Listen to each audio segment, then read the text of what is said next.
Welcome to Origami Butterflies with Miss Sarnowski. Today, I'm going to teach you how to make a butterfly out of a piece of paper. My practice one, I just used like scrap paper from around the house, but I'm going to use like a nice sheet of construction paper for my video, so it's going to look a little nicer. All right, let's get started. The first thing is that you need a square piece of paper, and this is a rectangle. All right, so what you need to do is take a corner of the paper, kind of fold it diagonally, and then line it up to the edge of your paper as carefully as you can before you crease it. Right, crease just means that you're pressing the fold, making it a really good press. Now, you're going to take a writing utensil and just draw a line at the edge of like your little paper flap. And if you cut this part off, it is going to be square. Okay, now comes kind of the challenging part. So I hope you are entertained by my origami because I'm just learning this right now as well. Now you have a diagonal paper fold, so you can do the same thing, like fold it like a diamond and then fold it the other way.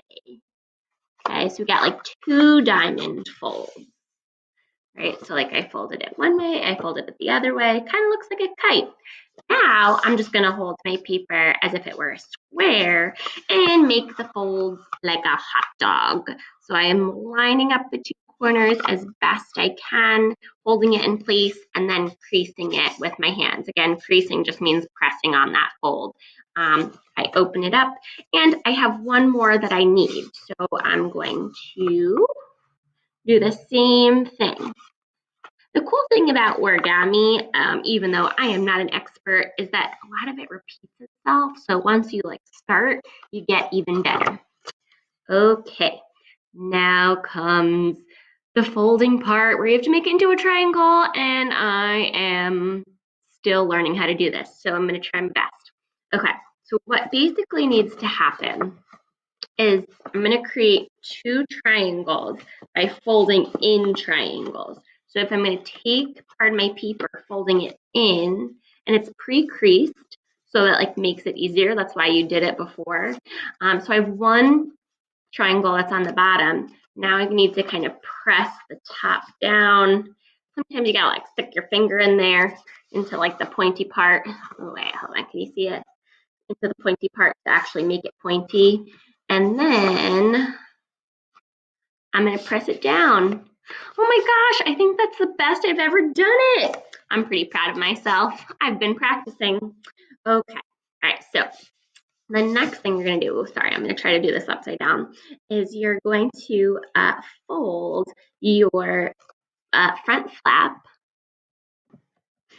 Okay, so you're going to take your flap and you're going to fold it so it becomes like another triangle. You're going to line it up to like the middle edge, the middle fold.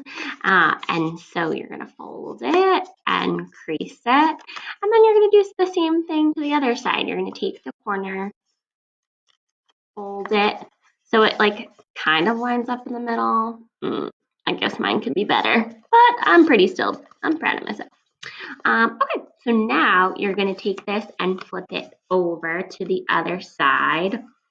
And you're going to take this unfolded flap part and you're going to fold it up past the top. So like this is the first try that I did.